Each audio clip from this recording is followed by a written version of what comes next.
노동법이 고용주한테는 조금 불리하세요. 직원 위주로 좀 이게 작성이 돼 있는 거고요. 그 직원, 당연히 뭐 직원 보호자는 법이다 보니까 그 직원들한테 약간 좀 유리하게 좀 제도가 운영이 되고 있습니다. 자, 그래서 처음에 이제 홍콩 진출해서 직원을 채용하실 때 기본적으로 준수해야 되는 사항은 임플리먼트 오디넌스 노동법에서 규정한 미니멈으로 준수하셔야 될 부분만 준수하시면요.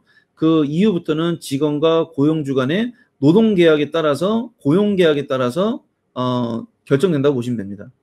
자, 연차 같은 경우에 미니멈 7일 보장해 주셔야 돼요. 그리고 이제 그 해가 늘어날수록 하루씩 늘어나서 8일차, 맥시멈 14일까지 이제 보장을 하고 있고요. 병가는 1년차는 입사 1년차는 24일, 2년차는 48일 법적으로 보장이 되어 있습니다. 근데 이게 이제 병가를 좀 약간 악용하는 좀 직원들이 조금 있는데 이거를 법적으로 막을 수는 없고요. 뭐 좀 어떤 회사들은 당근책을 쓰는 경우도 있고요. 뭐 예를 들어서 1년 동안 얼마 이상의 병가를 쓰지 않았을 경우에는 어떤 타이틀을 받아갈 수 있음. 이런 식으로 하는 경우가 있기 때문에 좀 약간 뭐 병가를 홍콩에 있는 클리닉도 마찬가지고 이게 조직적으로 운영이 되고 있어요.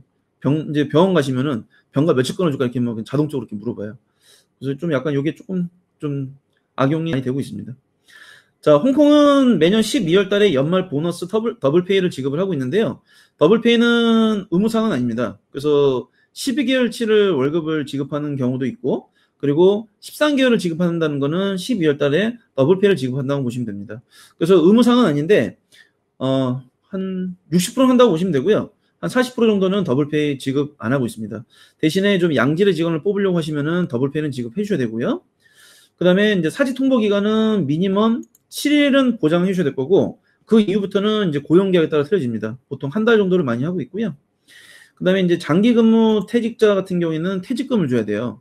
일반적으로 홍콩은 이제 MPF라고 해서 우리나라 이제 국민연금에 해당하는 제도가 있기는 한데, 5년 이상 근무한 직원에서는 장기 근무자에는 퇴직금 제도가 있습니다. 그래서, 예를 들어 제가 월급이 10,000불이에요?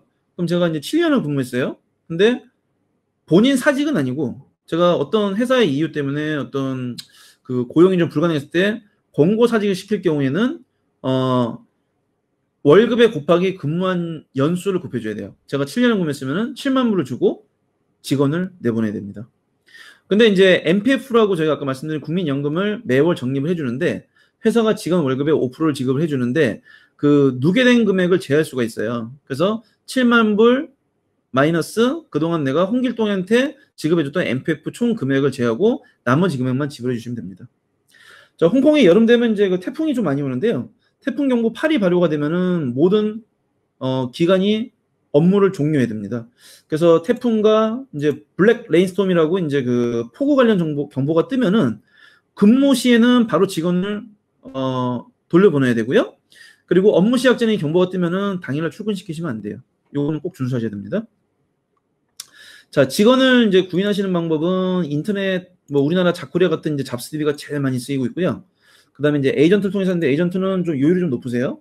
뭐 연봉이 한 22%, 25%를 지급하셔야 되는데 좀 이제 초기에 어떤 그 양질의 직원들, 좀 키포인트 직원들을 지금 보실 때는 에이전트 쓰신 경우도 있는데 일반적으로 요 잡스디비를 좀 많이 쓰십니다. 뭐 신문 같은 데도 많이 내시는데 이건 좀 많이 쓰시는 방법은 아니고요. 약간 뭐 그 외부의 공사 현장 인력 같은 부분들은 뭐 노동부 통해서 채용하는 경우도 좀 있고요. 자, 법인이 이제 준수하셔야 되는 이제 의무 사항들이 있습니다. 이제 보험 종류인데 MPF는 우리나라의 그 연금의 국민연금에 해당하는 제도입니다. 그래서 직원 월급이 10,000불이에요. 그럼 직원이 본인 월급의 5%를 강제로 MPF에 가입을 해서 납부를 해야 돼요.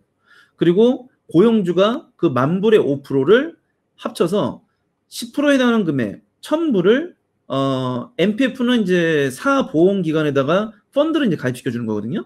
그럼 그 펀드를 갖고 직원들이 이제 뭐 내가 뭐 채권형 펀드, 주식형 펀드를 이렇게 운영을 하세요. 그래서 이제 그런 부분들이 지급이 된다고 보시면 됩니다.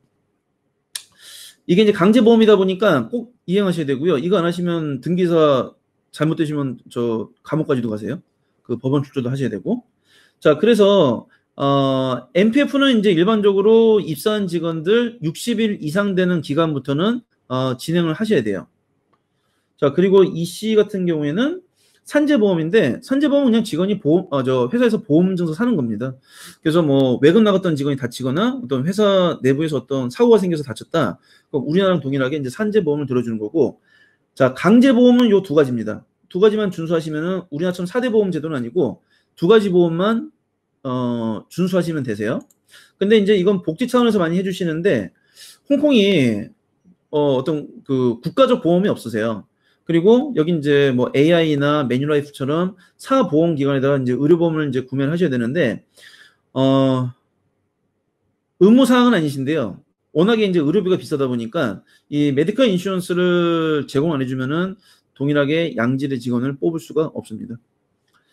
자, 세무 신고하실 때 이제 직원 등록보고 하실 때 요 네 가지 폼만 참고하시면 될 것 같고요. 직원이 입사했을 때 IR56 이 폼을 접수해 주고요. 그 다음에 아까 말씀드린 직원 등록보고 하실 때 매년 4월 말일까지 IR56B를 신청해 주셔야 되고요. 그 다음에 직원이 퇴직하면은 한 달 전까지 퇴직 시점으로부터 IR56F라는 서류를 세무국에 접수하셔야 됩니다. 그 다음에 예를 들어서 이제 주재원이 홍콩에 왔고 다시 이제 한국으로 복귀를 한다 할 때는 IR56G라는 서류를 접수를 해주셔야 됩니다. 그 홍콩이 요새 이제 그 코비드 19 때문에 비자가 좀 잘 안 나오고요. 근데 어쨌든 홍콩에 이제 직원을 파견하실 경우에는 정상적인 그 비자 신청하셔야 될 거고요. 예전에는 간혹가다 이제 그 관광 비자를 오셔가지고 그 취업 비자를 바꾸시는 경우도 있었는데 지금은 입국 자체가 불가능합니다. 그래서 홍콩에 직원을 파견하시려고 하시면은 홍콩의 정식적인 취업 비자를 신청하셔야 될 거고요. 법인 조건이 이제 크게 두 가지로 보셔야 될 것 같아요. 그 스폰서를 서주는 홍콩 법인이 비자를 받을 수 있는 요건이 충족이 되느냐. 기본 조건은 홍콩 내에 최소한의 투자 활동을 하셔야 되는데 사무실 임대와 직원 채용을 하셔야 될 거고요. 뭐 예를 들어서 이제 뭐 홍콩 내에서 건물을 매입하셨어요. 그러면 사무실 임대나 직원 채용보다 그 버금가는 어떤 투자 활동이 있기 때문에 두 가지 충족 활동이 안 되다 하더라도 비자는 나옵니다. 그래서 이제 홍콩 정부 입장에서는 어느 정도의 어떤 그 홍콩 국가의 투자 활동을 해달라는 이유로 스폰서에서 기본 조건을 충족하는 거고요. 기본 조건이, 그 중에서 기본 조건이 사무실 임대와 직원 채용입니다. 두 가지 중에 하나라도 좀 미비가 되면은 신청은 가능하신데 조건이 좀 불가능하세요. 그 다음에 지원자의 자격 조건인데 지원자분이 홍콩의 현지 인력으로 대체가 안 되는 직종이나 인원이어야 돼요. 퀄리피케이션이. 그래서 옛날에는 솔직히 이제 그 언어 갖고 많이 이제 그 좀 이민국 쪽에 이제 어필하고 있었는데 요새 비자가 좀 힘들어져가지고요. 어느 정도까지 얘기하냐면은 한국 사람 못 데려와. 홍콩 사람 중에서 한국말 하는 사람 뽑아. 이런 식으로까지도 나와요. 비자 절차가 좀 힘들어지고 있습니다. 자, 사무실 계약하실 때는 이제 뭐 임대차 계약은 당연히 그 중개인 통하셔가지고 안내 받으셔야 될 것 같고요. 그다음에 사무실 임대가 끝나고 나시면은 아까 말씀드린 산재보험, 그 EC 보험 증서와 그 사업자 등록증은 꼭 비치를 시켜 놓으셔야 됩니다. 그래서 가끔씩 그 공무원들이 전수검사를 하거든요. 각 동을요.